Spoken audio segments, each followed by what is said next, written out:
Hallelujah. स्वागत है आप सबका मेरी भविष्यवाणियों की पुस्तक में।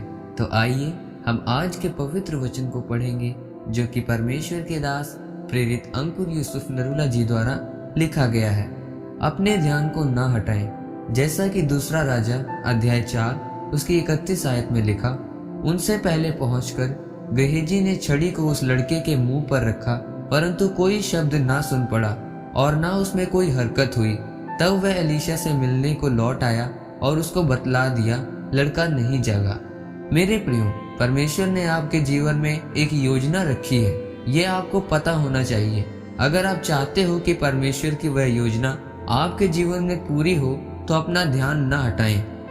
मेरे प्रियो, आपने फौजी जरूर देखा होगा कि उसकी नौकरी कितनी सख्त है। कभी आपने किसी फौजी को ऐसे देखा है कि लड़ाई लगी हो और वह अपनी बंदूक छोड़कर अपने बाल सही कर रहा हो? ऐसा कभी नहीं होता। आपने देखा होगा कि फौजियों के बाल हमेशा छोटे कर दिए जाते हैं कि उनका ध्यान न भटके और लड़ाई में अपने बाल सही करने के बजाय अपना ध्यान केंद्रित रख सकें। बाइबल में लिखा है कि अगर तेरा पैर तुझे ठोकर दे तो उसको काट कर मेरे राज्य में प्रवेश कर जा। अगर तेरी आंख तुझे ठोकर दे, इससे अच्छा है कि तू 2 आंखें होते हुए नरक में जाए।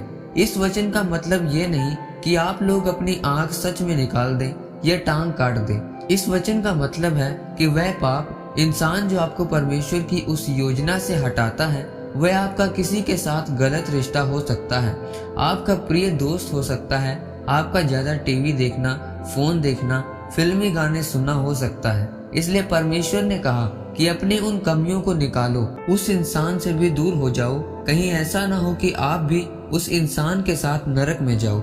मेरे प्रियो, इसलिए फौजी के बाल काट दिए जाते हैं और बाइबल कहती है कि आप एक फौजी हैं। फौजी इसलिए कि आप अपनी भर्ती करने वाले के काम आओ और अपना मन संसार के कामों में ना लगाओ। आपने कभी देखा है कि एक फौजी की ड्यूटी उसी के शहर में लगी हो? नहीं। अगर कोई फौजी पंजाब का है तो उसकी ड्यूटी आसाम में या किसी और शहर में लगती है जहां पर उसकी बोली ना मिले और उसका ध्यान सिर्फ देश की ओर हो। बाइबल में जब हम एलीशा और उसके दास गेहजी के बारे में पढ़ते हैं तो लिखा है कि जब सुनेम स्त्री का पुत्र मर गया था तो वह एलीशा के पास गई। फिर परमेश्वर ने एलीशा को कहा कि तू अपने दास को अपनी लाठी दे, और वह जैसे ही वो लाठी उस लड़के पर लगाएगा वह जीवित हो जाएगा। और एलीशा ने वैसा ही किया। उसने गेहजी को बोला कि लाठी ले जा और रास्ते में किसी से बात मत करना। पर गेहजी का ध्यान उस बात से हट गया। वह सबको बुलाता गया और फिर वह काम ना कर पाया क्योंकि रास्ते में उसका ध्यान भटक चुका था। याद रखें, जब आपका ध्यान परमेश्वर की उस योजना से हट जाता है फिर वह योजना आपकी जिंदगी में कभी पूरी नहीं होती। जिस तरह गेहजी के जीवन में परमेश्वर की योजना पूरी नहीं हुई, ऐसे ही आज कुछ लोग ये जानते हुए भी कि परमेश्वर ने उनके जीवन में क्या योजना रखी है, वह फिर भी किसी और तरफ जाते हैं, पाप करते हैं, व्यभिचार करते हैं। फिर उनका ध्यान परमेश्वर से हट जाता है। फिर वे वहां नहीं पहुंचते जहां परमेश्वर उनको पहुंचाना चाहता है।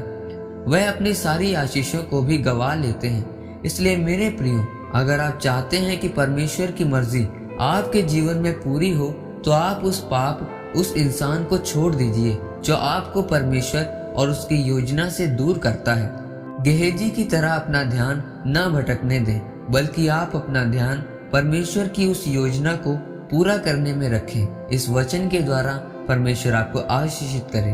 आमीन। आइए परमेश्वर के दास के द्वारा लिखे गए इस अंगीकार को आप मेरे साथ एक मन होकर करें। सर्वशक्तिमान परमेश्वर, मैं इस वचन के लिए आपका धन्यवाद करता हूँ।